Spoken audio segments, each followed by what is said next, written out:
Morning बच्चों, कल हमने मेंडल के आनुवंशिकता के नियम या वंशागति के नियम या मेंडलवाद पढ़ा।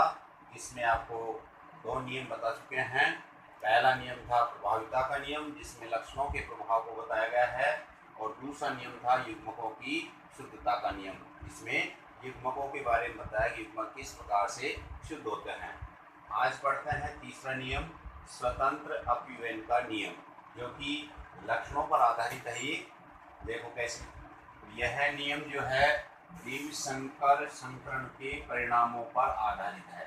पिछले जो दो नियम पढ़े अपन ने, वो दोनों ही नियम एक संकर संकरण पर आधारित थे, और यहाँ ये जो तीसरा नियम है स्वतंत्र अपव्यय का नियम, ये द्विसंकर संकरण के परिणामों पर आधारित है।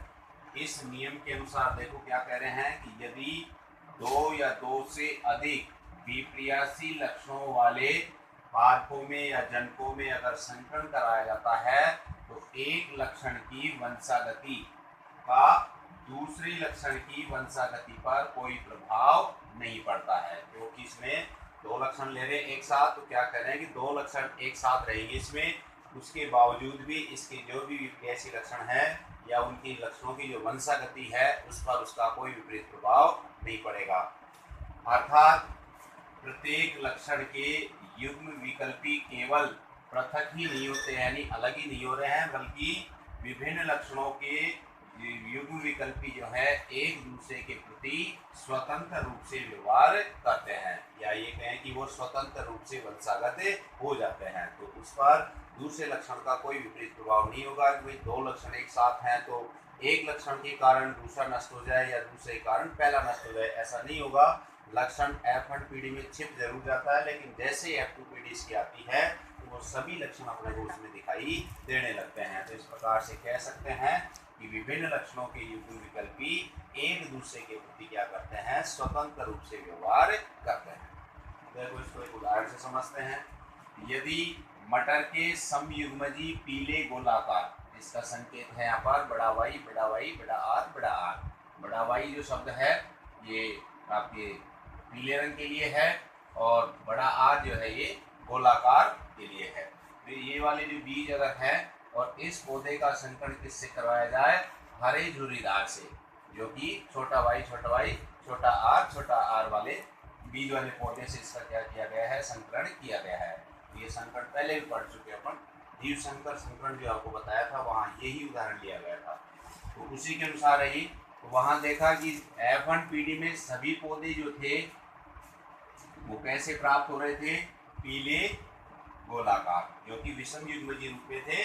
तो विषम युग्मजी पीले गोलाकार प्राप्त हुए, जिसका संकेत था बड़ा वाई छोटा वाई, इसी प्रकार से बड़ा आर छोटा आर। बीज वाले पौधे इसके अंदर अपने को प्राप्त होते हैं। और F1 पीढ़ी में यदि परस्पर स्वपरागण करा दिया जाए, यानी उन्हीं के जनकों को आपस में स्वपरागित करा दिया जाए, तो F2 पीढ़ी जो अपने को प्राप्त होगी, उसके अंदर अपने को चारों लक्षण अपने को ये मिलेंगे। यानी उसका जो लक्षण प्रारूप है वो इस प्रकार से अपने को चार रूपों में मिलेगा, जिसमें पीला गोलाकार 9 अनुपात में होगा, हरा गोलाकार 3 अनुपात में, ऐसे पीला झुर्रीदार जो है ये 3 अनुपात में, और हरा झुर्रीदार जो है वो 1 अनुपात में। यहाँ F2 पीढ़ी में यदि देखें तो चारों लक्षण इसके अंतर्गत आ रहे हैं। तो चार लक्षण कौन कौन से थे, पीले गोलाकार ये हो गया एक, दो लक्षण ये हो गए, और दो लक्षण थे कौन से इसके, हरे झुर्रीदार। तो ऐसे चार लक्षण थे। जो F1 पीढ़ी में तो केवल दो ही लक्षण मिल रहे हैं, कौन कौन से, पीले और गोलाकार। लेकिन F2 पीढ़ी जैसे इसकी आ रही है, तो F2 पीढ़ी में देखो ये चारों लक्षण कहीं ना कहीं अपने को मिल रहे हैं। जैसे पीला भी आ रहा है, गोलाकार भी आ रहा है, हरा भी आ रहा है, झुर्रीदार भी आ रहा है। तो चारों लक्षणों की वंशागति इसमें हो रही है। और अर्थात F2 पीढ़ी में सभी लक्षणों की क्या हो रही है, वंशागति स्वतंत्र रूप से होती है। यही अपने स्वतंत्र अपव्यय का नियम है।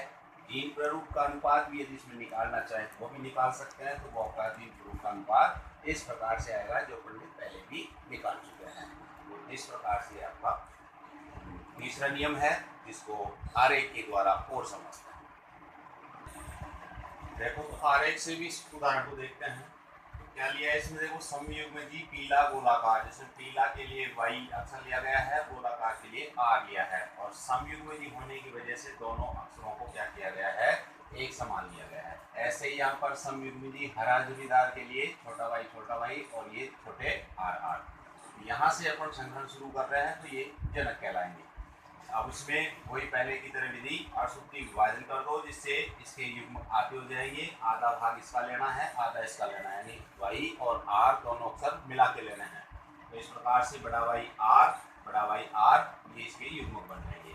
इसी प्रकार से इसमें बना दो, तो इसमें एक इसका ले लो, एक इसका, तो यह आ जाएगा छोटा वाई आर। ऐसी प्रकार से दूसरा भी आ जाएगा छोटा वाई छोटा आर। तो ये आपके युग्म बन जाएगा।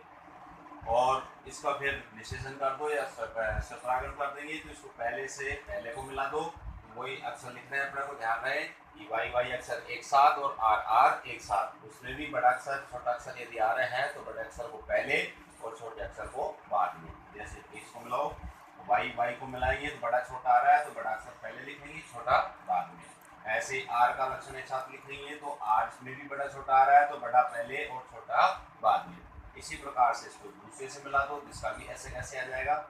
इसी प्रकार तीसरे को मिलाएंगे तो इसमें भी ऐसे आ जाएगा, और इसी प्रकार से इसको इससे मिलाएंगे तो ये भी ऐसे कैसे आ जाएगा। तो ऐसे F1 पीढ़ी में सभी पौधे जो है अपने को कैसे प्राप्त हो रहे हैं, विषम युग्मजी पीले गोलाकार। देखो कैसे, तो यहाँ पर नाम लिखना है तो नाम में ध्यान रखना, अगर दोनों अक्षर अलग अलग आ रहे हैं बड़े छोटे, तो बड़े का ही नाम लिखना है, क्योंकि बड़ा प्रभावी लक्षण को बताता है और प्रभावी लक्षण का ही नाम आएगा, और छोटा अक्षर का नाम नहीं आएगा। छोटे अक्षर का नाम तब आएगा जब उसके साथ में बड़ा अक्षर न हो।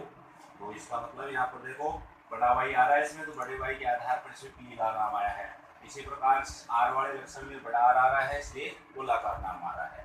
तो इस प्रकार से सभी एक समान है, तो यहाँ लिख सकते हैं सभी विषम युग्मजी पीले गोलाकार पौधे, जो कि कौन से पीढ़ी में प्राप्त हो रही है, F1 पीढ़ी।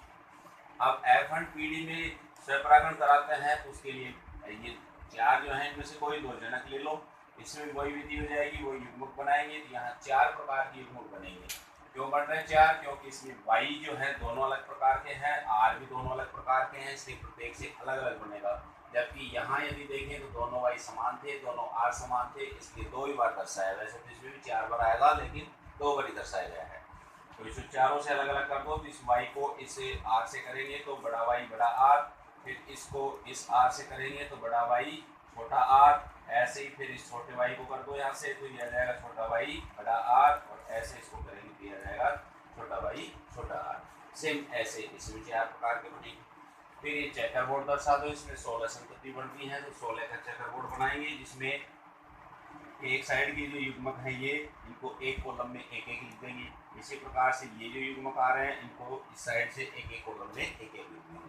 फिर इनको आपस में मिलाएंगे, जैसे इसको इससे मिलाएंगे तो ये आ जाएगा बड़ा वाई बड़ा आर आर।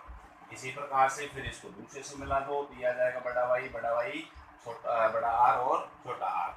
इसी प्रकार तीसरे को मिला दो, चौथे को मिला दो, तो ऐसे सभी को मिलाएंगे तो चार संतति ये मिलेगी। इसी प्रकार से दूसरे को मिलाएंगे एक एक से तो चार ये मिलेंगी। इसी प्रकार तीसरे को मिलाओगे तो चार ये मिलेंगी, और इसी प्रकार से इन चौथे को इन चारों से अलग अलग मिलाएंगे तो ये चार प्रकार की ये मिलेंगी, जो कि आपको पहले दीर्घ संकर संकरण में समझा चुके हैं। तो ठीक वैसे ही है, सेम उदाहरण भी वही लिया गया है, तो उसी प्रकार से इसको मिला ले और फिर इनके सबके नाम लिखेंगे। तो नाम लिखने के बाद में जो अनुपात आपको इसमें बताया था कि 9:3:1 में लक्षण प्ररूप आपको प्राप्त होगा। तो इस प्रकार से यदि देखें तो यहाँ देखो दो लक्षण इसके थे, दो लक्षण इसके थे। F1 पीढ़ी में तो सभी लक्षणों की वंशागति नहीं हो रही है, केवल पीला और गोलाकार लक्षण ही आया है, जबकि लक्षण इसमें सभी हैं। देखो बड़ा वाई आ रहा है जो कि पीले लक्षण के लिए है, और छोटा वाई भी आ रहा है जो कि हरे रंग के लिए है, लेकिन नाम केवल पीला ही आ रहा है, जिसका मतलब केवल इसी का प्रभाव है। इसमें केवल यही लक्षण आपको नजर आ रहा है। ये जो छोटे वाई का लक्षण है हरे वाला, ये इसमें छिप गया है। ये लक्षण अपने को कहाँ दिखाई दे रहे हैं, F2 पीढ़ी में। तो इसका मतलब F2 पीढ़ी जैसे इसकी आती है तो इसमें सभी लक्षणों की वंशागति हो जाती है। तो यहाँ जो दो लक्षण, ये दो लक्षण, चार लक्षण आपके सामने हैं, तो चारों को यदि F1 पीढ़ी में देखें तो केवल दो ही लक्षण मिल रहे हैं, दो छिप गए हैं। लेकिन F2 पीढ़ी में सभी लक्षण क्या हो जाएंगे, पृथक होकर अपनी स्वतंत्र वंशागति करते हैं। तो चारों लक्षण अपने को इसमें मिल जाएंगे, जैसे P पी का मतलब पीला है यहाँ पर, गो का मतलब गोलाकार, तो पीला गोलाकार दो लक्षण आ गए इसमें से। इसी प्रकार से देखो हरा नाम भी आ रहा है, जोड़ीदार भी आ रहा है, कहीं भी देख लो कहीं ना कहीं आपको इसमें चारों लक्षण मिलेंगे। तो यही हमें स्वतंत्र अभिनव का नियम था।